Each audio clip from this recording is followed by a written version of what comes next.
TS4 Telugu news కి స్వాగతం. నేను సంధ్య. ముందుగా ముఖ్యాంశాలు. నో ఎంట్రీ, రాష్ట్రంలో సిబిఐకి ప్రవేశం లేదు. సీఎం రేవంత్ రెడ్డిని నిద్రపోనియను మాజీ మంత్రి హరీష్ రావు.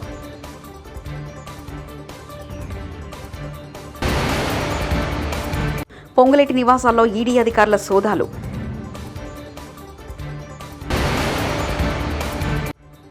చెక్కుల పంపిణీ కార్యక్రమంలో మంత్రి కొండా సురేఖకు నిరసన సెగ.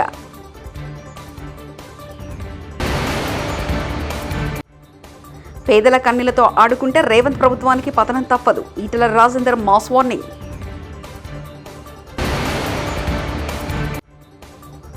ఏపీలో రాక్షస రాజ్యాంగం నడుస్తుంది జగన్.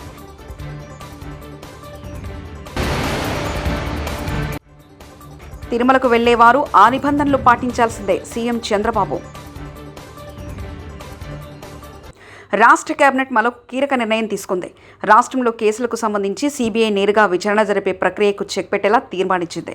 గురువారం సీఎం సిద్ధరామయ్య అధ్యక్షతన జరిగిన మంత్రివర్గ సమావేశంలో 28 అంశాలు కేబినెట్ ముందు ప్రస్తావనకు రాగా 2టిని పెండింగ్లో పెట్టారు. మిగిలిన 26 అంశాలకు మంత్రివర్గం తీర్మానించింది. అందులో ప్రధానంగా క్రిమినల్ కేసులకు సంబంధించి సిబిఐ విచారణకు అంగీకరించేలా ఢిల్లీ పోలీసులు స్థాపించిన 1946 సెక్షన్ 6 ప్రకారం గెజెట్ను రద్దు చేస్తున్నట్లు శాసనసభ న్యాయ వ్యవహారాల శాఖ మంత్రి హెచ్కే పాటిల్ మీడియాకు వెల్లడించారు. ఢిల్లీ స్పెషల్ పోలీస్ ఎస్టాబ్లిష్మెంట్ చట్టం ప్రకారం కేంద్ర దర్యాప్తు సిబిఐ తమ అధికార పరిధిలో విచారణ జరిపేందుకు సంబంధిత రాష్ట్రాల నుంచి అనుమతులు పొందాల్సి ఉంటుంది. కేంద్ర రైల్వే మంత్రి అశ్విని వైష్ణవ్ భారత్ గొప్పతనాన్ని తెలియజేస్తూ చేసిన ట్వీట్ సోషల్ మీడియాలో వైరల్ అవుతుంది. హెలికాప్టర్ షాట్ చినాబ్ బ్రిడ్జ్ అంటూ ఆయన పోస్ట్ చేసిన వీడియో అందరినీ ఆకట్టుకుంది. కాశ్మీర్ లోయను ప్రపంచంలో కలుపుతున్న చినాబ్ రైల్వే వంతెన యొక్క ఉత్కంఠభరితమైన దృశ్యాన్ని చూపించే వీడియోను కేంద్ర రైల్వే మంత్రి అశ్విని వైష్ణవ్ ఎక్స్లో పోస్ట్ చేశారు. చినాబ్ రైలు వంతెనను భారతీయ రైల్వే ఎంతో ప్రతిష్టాత్మకంగా నిర్మించింది. ఉక్కు కాంక్రీట్ నిర్మించిన ఈ వంతెన జమ్మూ కాశ్మీర్లోని జమ్మూ డివిజన్ రియాసీ జిల్లా భక్కల్ కౌరీ మధ్య ఉంది. సింగిల్ ట్రాక్ రైల్వే మార్గంగా దీన్ని భారతీయ రైల్వే నిర్మించింది. ఈ వంతెన నదికి ఎగువన 1178 అడుగుల ఎత్తులో చినాబ్ నదిపై ఉంది. ఇది ప్రపంచంలోనే ఎత్తైన రైలు వంతెనగా గుర్తింపు పొందింది. వంపు వంతెన నిర్మాణంలో భాగంగా 2017 నవంబర్లో బేస్ సపోర్టు పూర్తయినట్లు భారతీయ రైల్వే ప్రకటించింది. 2021 ఏప్రిల్లో చినాబ్ రైలు వంతెన ఆర్చి పనులు పూర్తి కాగా 2022 ఆగస్టు మొత్తం వంతెన నిర్మాణం పూర్తయింది. 650 కోట్ల టీడీఎస్ స్కామ్లో పొంగులేటి శ్రీనివాసరెడ్డి కుటుంబం 3 బోగస్ కంపెనీల ద్వారా టీడీఎస్లో అవకతవకలకు పాల్పడినట్లు పొంగులేటి శ్రీనివాసరెడ్డి కంపెనీ 6 నెలల క్రితం ఈసీఐఆర్ నమోదు చేసిన ఈడీ మొత్తం పొంగులేటి కుటుంబ సభ్యుల నివాసాల్లో జరుగుతున్న ఈడీ సోదాలు. మాజీ ముఖ్యమంత్రి జగన్ తిరుమల పర్యటన డిక్లరేషన్ అంశంపై రాష్ట్ర వ్యాప్తంగా చర్చనీయాంశంగా మారింది. ఈ అంశంపై ఏపీసీసీ చీఫ్ షర్మిల స్పందించారు. తిరుమలలో జగన్ డిక్లరేషన్ ఇవ్వాల్సిన అవసరం ఉందా అని షర్మిలను మీడియా ప్రతినిధులు ప్రశ్నించగా తిరుమలలో డిక్లరేషన్ ఇవ్వాల్సిన రూల్ అందరికీ వర్తిస్తుందని సమాధానం ఇచ్చారు. Rules applied for all people అని ఏపీసీసీ చీఫ్ వ్యాఖ్యానించారు. తిరుమల శ్రీవారి సన్నిధికి వెళ్లే ప్రతి ఒక్కరూ టీడీటీ నిబంధనలు పాటించాల్సిందే అని ఆంధ్రప్రదేశ్ ముఖ్యమంత్రి చంద్రబాబు నాయుడు స్పష్టం చేశారు. శ్రీ వెంకటేశ్వర స్వామి వారి భక్తుల మనోభావాలు ఆచారాలకు భిన్నంగా ఏ ఒక్కరు వ్యవహరించొద్దంటూ ఆయన విజ్ఞప్తి చేశారు. ఈ మేరకు తిరుమలకు వెళ్లే వారికి సీఎం చంద్రబాబు పలు కీలక సూచనలు చేస్తూ ట్వీట్ చేశారు. తిరుమల పర్యటన రద్దు చేసుకున్న అనంతరం వైసీపీ అధినేత మాజీ సీఎం జగన్ మీడియాతో మాట్లాడారు. ఏపీలో ఎన్నడూ లేని విధంగా రాక్షస పాలన సాగుతుందంటూ ఆయన విమర్శించారు. చంద్రబాబు నాయుడు గారి హయాంలో 2014 నుంచి 19 మధ్యలో 14 నుంచి 15 సార్లు చంద్రబాబు నాయుడు హయాంలో ఇలానే ట్యాంకర్లు వస్తే క్వాలిటీ లేదని రిజెక్ట్ చేశారు. ఒక రోబస్ట్ ప్రక్రియ అన్నది ఒకటి ఉంది. తప్పులు ఎవడైనా చేయాలనుకుంటే తప్పులు చేసే అవకాశం లేని ఒక గొప్ప ప్రక్రియ ఒకటి తిరుపతిలో ప్రాక్టీస్లో ఉంది. సిమిలర్గా 2019 నుంచి 24 మధ్య వైఎస్ఆర్సీపీ రెజ్యూమ్లో కూడా 18 సార్లు ఇదే మాదిరిగానే రిజెక్ట్ చేసి వెనక్కి పంపించారు. ఇవి నేను చెప్పినటివన్నీ కూడా అక్షర సత్యాలు. ఒక గొప్ప ప్రాక్టీస్ ఒకటి ఉంది, ఒక గొప్ప ప్రొసీజర్ ఉంది.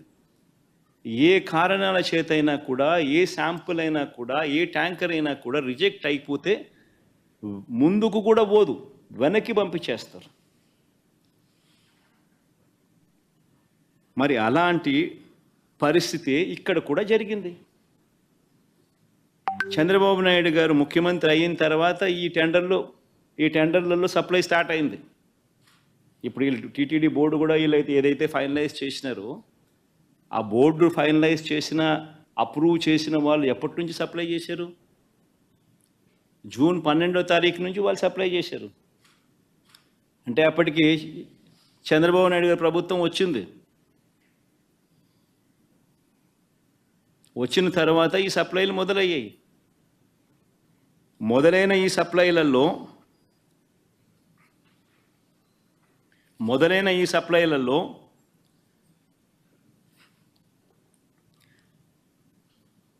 జూన్ 12, జూన్ 21, జూన్ 25, జూలై 4న వచ్చిన ట్యాంకర్లన్నీ టెస్టులలో పాస్ అయి ముందుకు కదిలాయి, లడ్లల్లో ఉపయోగించారు. జూలై 6న 2 ట్యాంకర్లు, జూలై 12న ఇంకో 2 ట్యాంకర్లు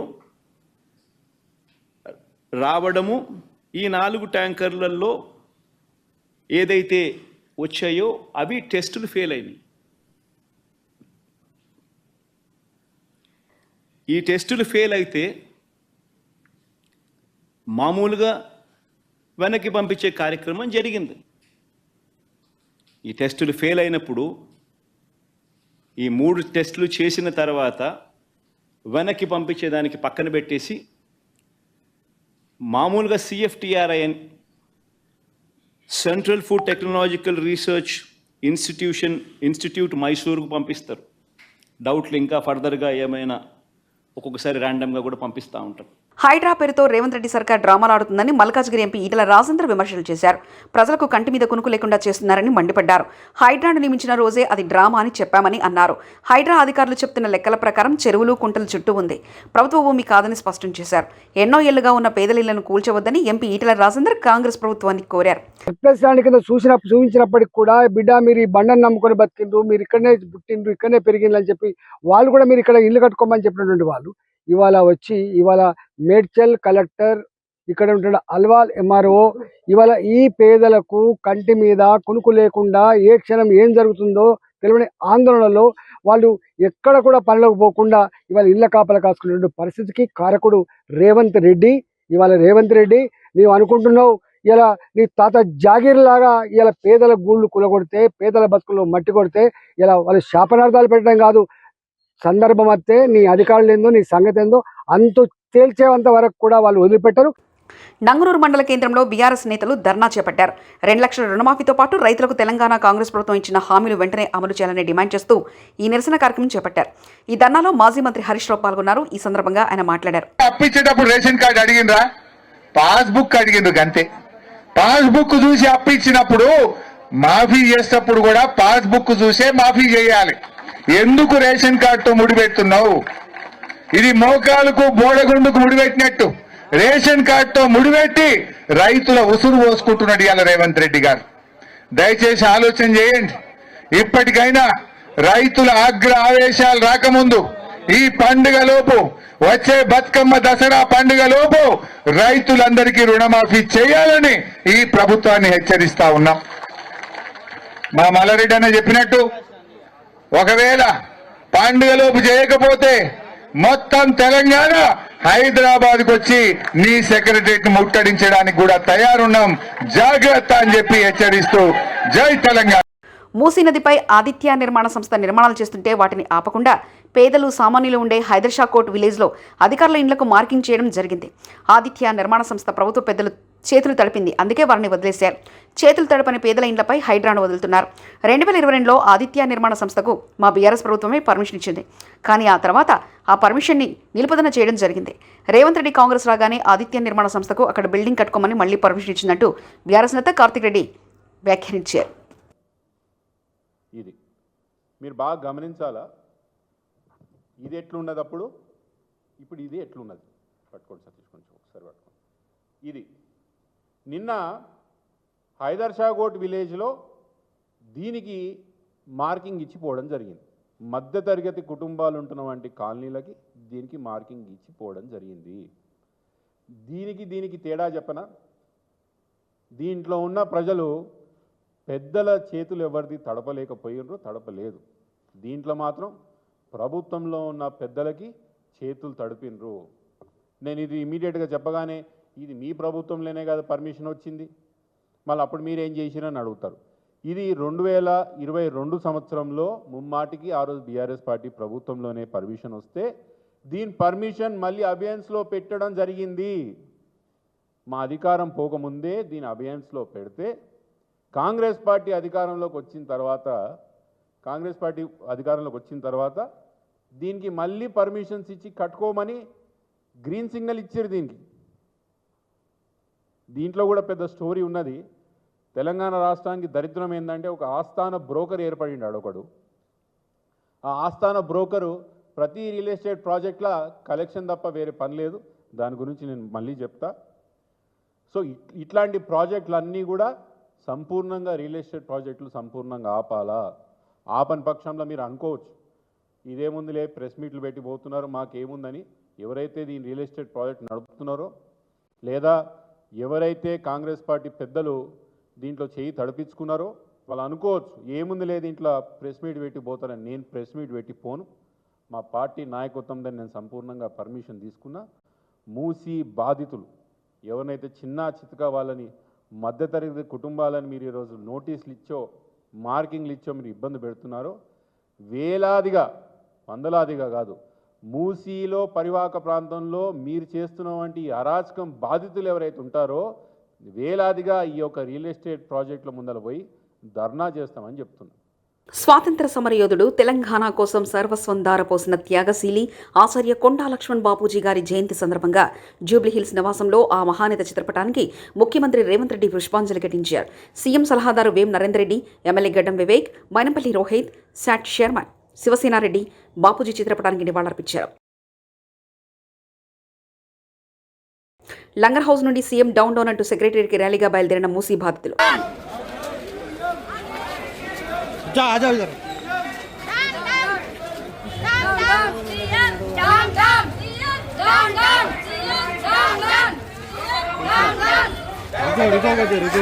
నార్కట్పల్లి మండల కేంద్రంలో నగరికల్ మాజీ ఎమ్మెల్యే చిరుమర్తి లింగయ్య ఆధ్వర్యంలో రైతులు ధర్నా నిర్వహించారు. కాంగ్రెస్ ప్రభుత్వం ఇచ్చిన హామీలను వెంటనే అమలు చేయాలని డిమాండ్ చేస్తూ షరతులు లేకుండా రుణమాఫీ చేయాలని, రేవంత్ సర్కార్కి వ్యతిరేకంగా నినాదాలు, హామీలు నెరవేర్చాలని, రుణమాఫీ చేయాలని నిరసన వ్యక్తం చేశారు. రైతన్నలపై చిన్నచూపు తగదని కాంగ్రెస్ ప్రభుత్వంపై మండిపడ్డ చిరుమర్తి పూర్తి స్థాయిలో రుణమాఫీ చేయాలని, చేసేదాకా నిరసన కార్యక్రమాలు చేపడతామని హెచ్చరించారు. చిరుమర్తి సిద్దిపేట జిల్లా చేర్యాల పట్టణ కేంద్రంలో లబ్ధిదారులకు కళ్యాణలక్ష్మి షాదీ ముబారక్ చెప్పుల పంపిణీ కార్యక్రమంలో మంత్రి కొండా సురేఖకు నిరసన సెగ తగిలింది. చెక్కుల పంపిణీ చేస్తున్న సమయంలో బీఆర్ఎస్ నాయకులు తులం బంగారం ఎప్పుడిస్తారనే ప్లకార్డులు ప్రదర్శించడంతో ఇరు వర్గాల ఘర్షణ. బీఆర్ఎస్ కార్యకర్తల ప్లకార్డులకు వ్యతిరేకంగా కుర్చీలు ప్రదర్శించిన కాంగ్రెస్ కార్యకర్తలు. ఇరు వర్గాల నాయకులను చెదరగొట్టిన పోలీసులు, కాంగ్రెస్ కార్యకర్తలకు పోలీసుల మధ్య తోపులాట. ఇరు వర్గాలకు మంత్రి కొండా సురేఖ, ఎమ్మెల్యే పల్లా సర్ది చెప్పడంతో సద్దుమణిగింది గొడవ.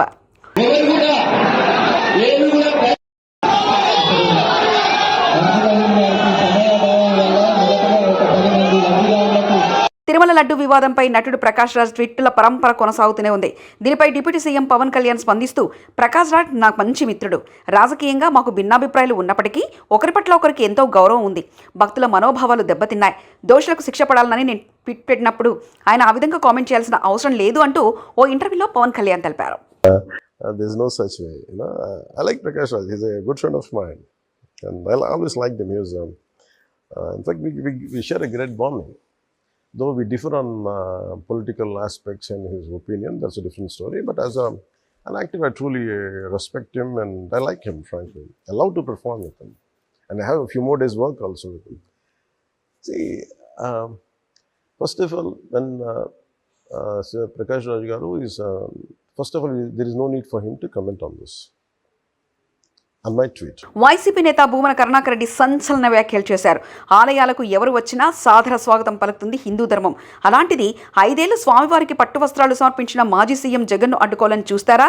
కూటమి నేతలు జగన్ తిరుమల పర్యటనను రాజకీయం చేస్తున్నారంటూ ఆయన మండిపడ్డారు. అని మాకు ఇచ్చినటువంటి నోటీసులలో మీరు 10,000 మందిని సమీకరిస్తున్నారు. సమీకరించటం శాంతి భద్రతలకు విఘ్నం కనుక ఎట్టి పరిస్థితుల్లోనూ మిమ్మల్ని కట్టడి చేస్తున్నాము. ర్యాలీలు, బహిరంగ సమావేశాలు మీకు భయం కాబట్టి మీరు నిషేధించుకోండి. కానీ స్వామివారి దర్శనానికి ఒక పూర్వ ముఖ్యమంత్రి వస్తూ ఉంటే, స్వామివారి పట్ల అనన్య భక్తి విశ్వాసాలు కలిగినటువంటి ఒక పూర్వ ముఖ్యమంత్రి స్వామివారి పట్ల భక్తిని చాటుకోవటానికి వస్తూ ఉంటే భయపడిపోయినటువంటి ప్రభుత్వం చేస్తున్నటువంటి నిర్వాకం ఇది. హైందవ సంఘాన్ని నిజామాబాద్లో సినీ నటులు పాయల్ రాజ్పూత్, రామ్ పోతినేని సందడి చేశారు. ఓ వస్త్ర దుకాణం ప్రారంభోత్సవ కార్యక్రమంలో వారు పాల్గొన్నారు. ఈ సందర్భంగా వారితో ఫోటోలు దిగేందుకు అభిమానులు ఎగబడ్డారు. కోసం వచ్చాను ఇక్కడికి, చాలా ఆనందంగా ఉంది. సిఎంఆర్తో ఇప్పటికి ఆల్మోస్ట్ ఒక 3 years అయిపోయింది కదా, 3 years అయిపోయింది. Lovely people, I'm very happy to be associated to them. And 40 yearsగా ఒక రెప్యూటెడ్ బ్రాండ్ ఇది. అండ్ నో ఎంట్రీ, రాష్ట్రంలో సిబిఐకి ప్రవేశం లేదు. సీఎం రేవంత్ రెడ్డిని నిద్రపోనియను మాజీ మంత్రి హరీష్ రావు.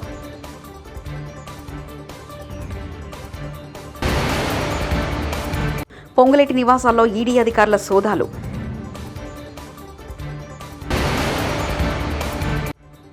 చెక్కుల పంపిణీ కార్యక్రమంలో మంత్రి కొండా సురేఖకు నిరసన సెగ.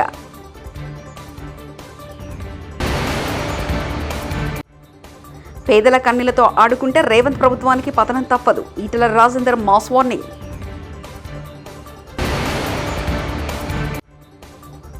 ఏపీలో రాక్షస రాజ్యాంగం నడుస్తుంది జగన్.